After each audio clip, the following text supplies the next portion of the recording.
जय संविधान, जय भीम, महात्मा गांधी की जय, गोडसे मुर्दाबाद। एक बात जो बहुत ज्यादा चर्चा में है और गोदी मीडिया तो खैर उतारू है किसी भी तरह राहुल गांधी की सारी रणनीतियों को गलत बताने में, लेकिन यूट्यूबर्स में भी और जो राहुल गांधी के शुभचिंतक हैं उनके अंदर भी एक प्रकार के भ्रम की स्थिति है। मेरे हिसाब से भ्रम की स्थिति है। उन्हें शायद ऐसा लगता होगा कि वो जो सोच रहे हैं सही सोच रहे हैं और सही बात है, उनके विचार हैं। हो सकता है वो सही हो, मैं गलत हूं।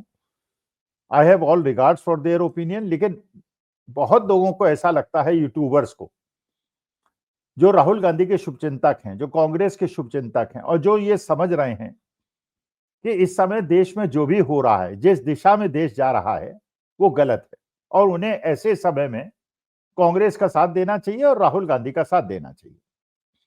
यह भी बात बिल्कुल सही है कि इसमें ज्यादातर लोग ऐसे हैं जो आज के तारीख में राहुल गांधी के साथ खड़े हैं और मोदी जी का विरोध कर रहे हैं, जो अपनी जवानी में कांग्रेस के विरोधी थे। क्योंकि ऐसे लोगों का यह विचार है कि जो राष्ट्र हित में हो, जो भी हमारी लोकतांत्रिक मर्यादाओं और संविधान के अनुरूप हो, केवल उन्हीं चीजों को करना चाहिए, क्योंकि लॉन्ग टर्म में इनका बहुत ज्यादा नुकसान होता है। और वास्तविकता में मैं भी उन्हीं श्रेणी में आता हूं। मैं भी अपनी जवानी में, अपने बचपन में समाजवादी योजना सभा का मेंबर था और डॉक्टर लोहिया का प्रशंसक था और इमरजेंसी में मैंने इंदिरा जी के इमरजेंसी का विरोध किया था।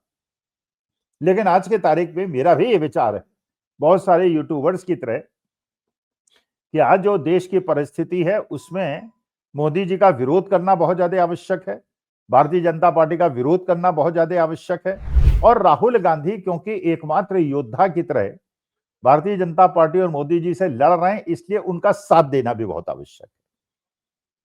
तो मैंने अपना दिल बदला है और मैं कह रहा हूं कि हां, मैंने अपना दिल बदला है। अब सवाल ये उठता है कि ये जो राहुल गांधी के शुभचिंतक हैं या भारतीय जनता पार्टी की नीतियों के विरोधी हैं, इनमें मतैक्य नहीं है। इनकी अलग अलग अपनी विवेचना और विश्लेषण है जो नॉर्मल है, बुद्धिजीवियों के बैत में ऐसी चीजें होना। लेकिन मैं अपना मत इसमें प्रकट करना चाहता हूं।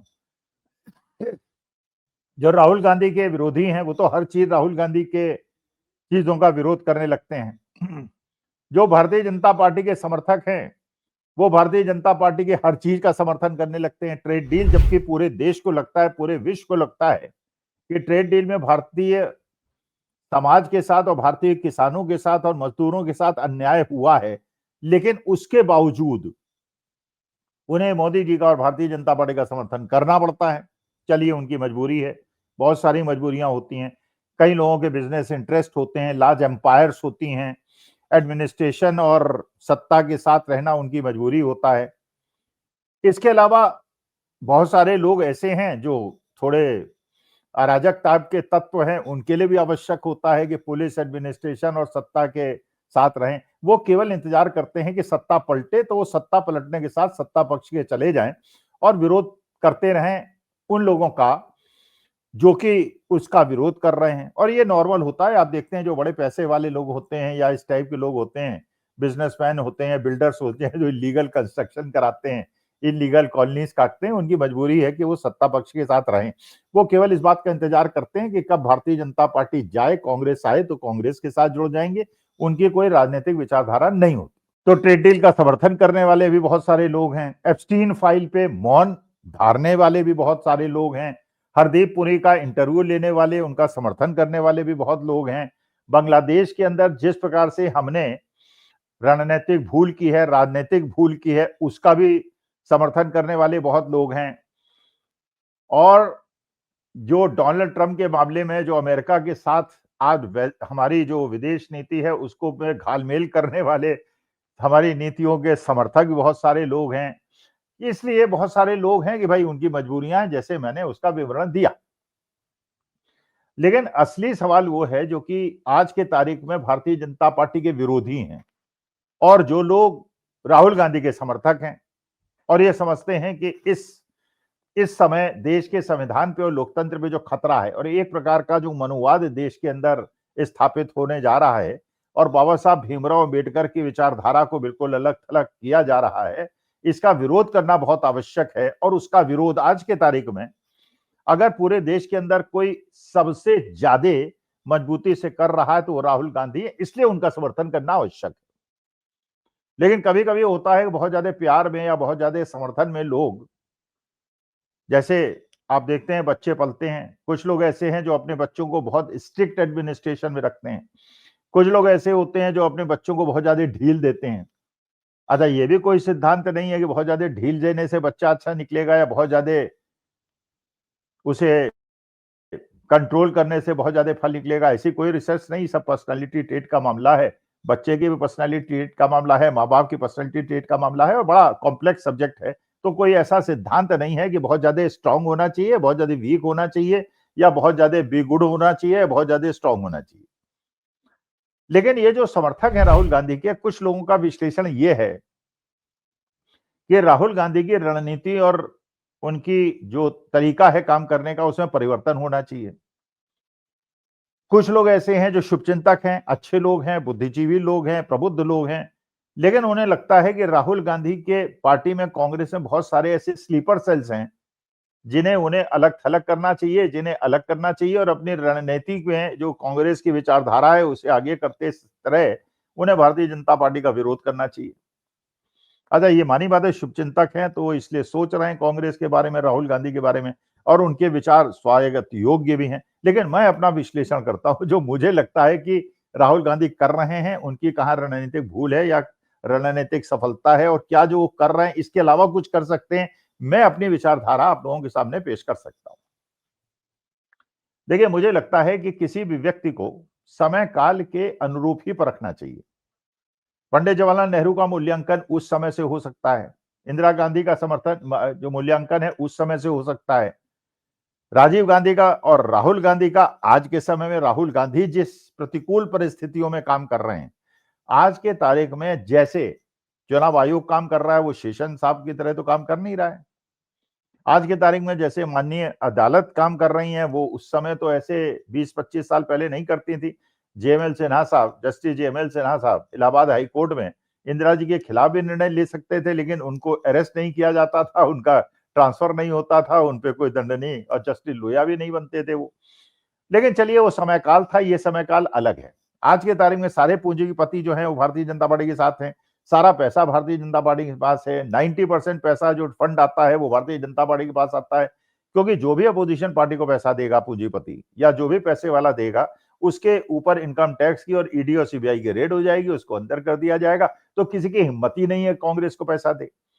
तो ऐसी प्रतिकूल परिस्थिति में फिर एक और स्थिति होती है, जैसे मैंने पहले ही वर्णन किया कि जो मजबूत लोग होते हैं या जमे जमाए नेता होते हैं, जिनकी इंडस्ट्रीज होती हैं, बहुत ज्यादा पैसा होता है, बहुत ज्यादा शक्तिमान होते हैं, और जिनकी अपनी हिस्ट्री होती है।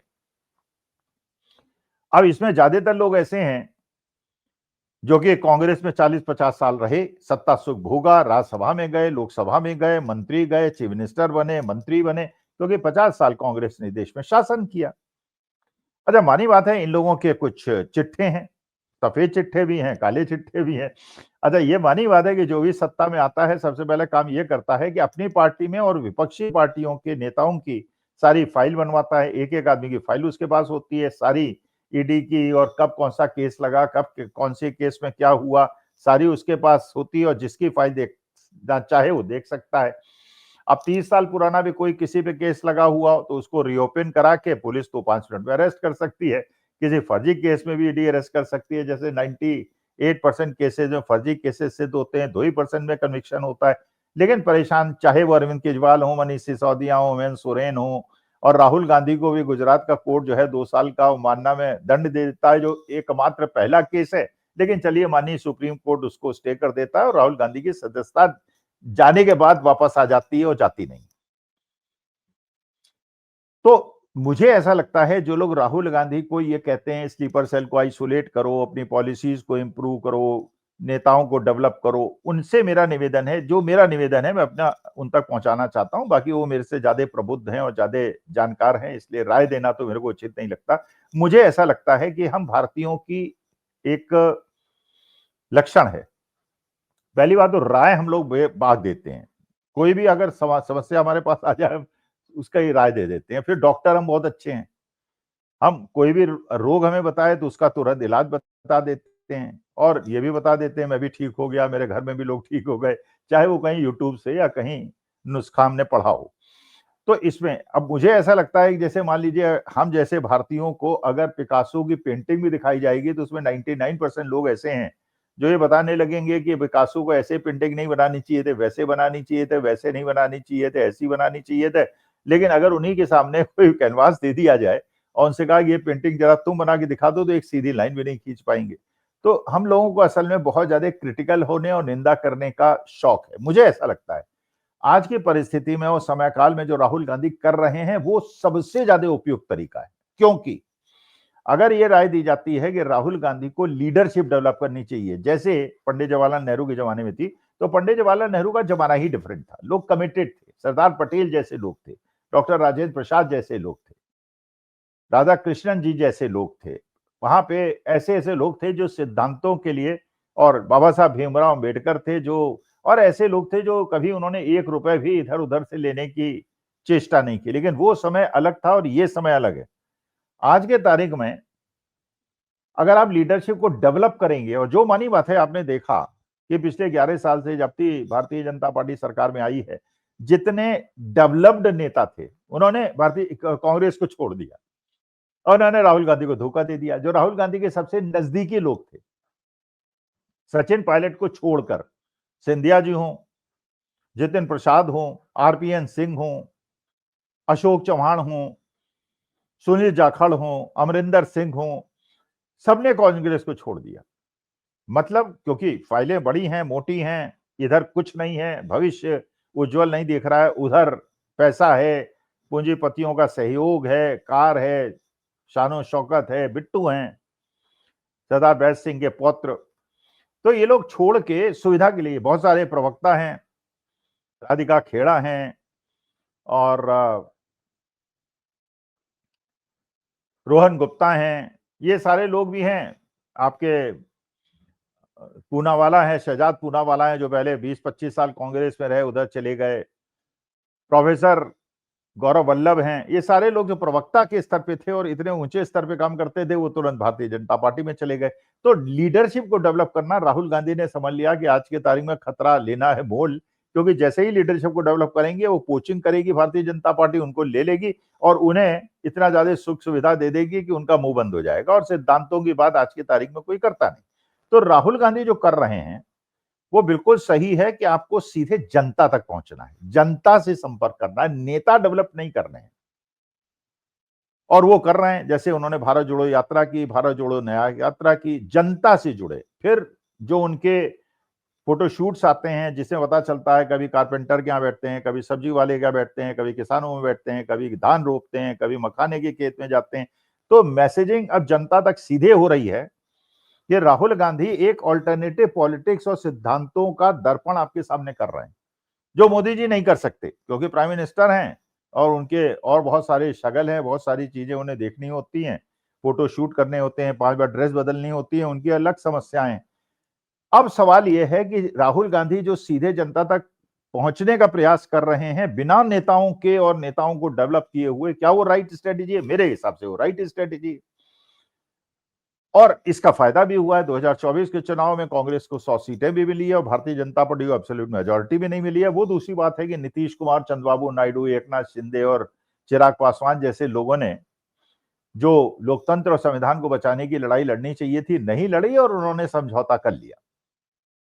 मेरे को राहुल गांधी को केवल एक सुझाव देना है, अगर वो मेरा वीडियो देखते हैं या उनके शुभ चिंतक मेरा वीडियो देखते हैं, कि देखिए आज के तारीख में जैसे भारतीय जनता पार्टी और कांग्रेस या भारतीय जनता पार्टी एलाइज और कांग्रेस एलाइज के बीच में झगड़ा चल रहा है, वैसे ही गोदी मीडिया और यूट्यूबर्स के बीच में चल रहा है।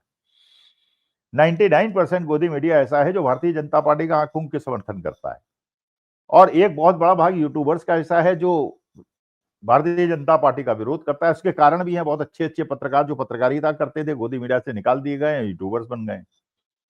अब ये दो विधाएं हैं और ये आपस में संघर्ष कर रही हैं स्पेस के लिए। गोदी मीडिया के पास फायदा यह है कि बिजनेस हाउसेस के हैं, अडानी जी के हैं, अंबानी जी के हैं, टाइम्स नाउ ग्रुप के हैं, बड़े बड़े उद्योगपतियों के हैं, तो पैसे की शायद उनको उतनी ज्यादा कमी नहीं है। यूट्यूबर्स के बाद फायदा यह है कि उनके खर्चे कम है और इनकम ज्यादा है, और उनकी इनकम डिपेंडेंट होती है व्यूअरशिप पे और व्यूअर्स पे।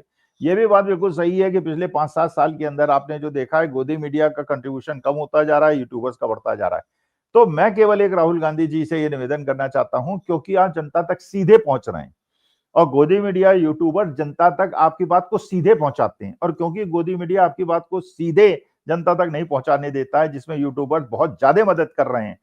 और ये भी बात बिल्कुल सही, यूट्यूबर्स आपसे कोई फाइनेंशियल कंट्रीब्यूशन की जरूरत नहीं समझते। अब हम जैसे लोगों को ना आपसे कोई पैसा चाहिए, ना आपसे कोई ठेका चाहिए, ना आपसे कोई मदद चाहिए।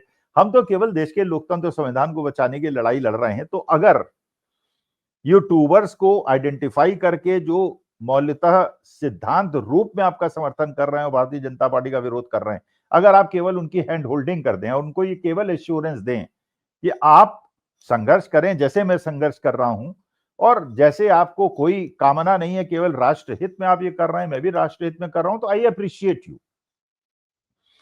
और मेरे ख्याल से most of the YouTubers will be happy with that कि साहब हमें आपका कोई फाइनेंशियल सपोर्ट नहीं चाहिए, किसी तरह की कोई चीज नहीं चाहिए, लेकिन ये एश्योरेंस तो हमारे साथ होना चाहिए कि आज के तारीख में जो हम संघर्ष कर रहे हैं और बिना बात के लिए हम अपने जान को जोखिम में डाल रहे हैं और परेशानी में डाल रहे हैं, तो somebody is appreciating us. That is all in my opinion should be done. Rahul Gandhi जिस रास्ते पे चल रहे हैं बिल्कुल सही रास्ता है, स्ट्रेटेजी उनकी सही है, परफेक्ट है। नेताओं को डेवलप नहीं करना चाहिए, जनता तक सीधे पहुंचना चाहिए। जनता आपको अप्रिशिएट भी कर रही है, और आज के तारीख में अगर निष्पक्ष चुनाव हो जाए तो आप चुनाव जीत भी जाएंगे। लेकिन जो लोग आपके लिए बिना लाभ के सोचे हुए आपका साथ दे रहे हैं, उनको केवल अप्रिशिएट कीजिए, उनकी हैंड होल्डिंग कीजिए और उनको एश्योरेंस दीजिए कि I am appreciating you, that is all. नमस्कार, धन्यवाद और प्रणाम।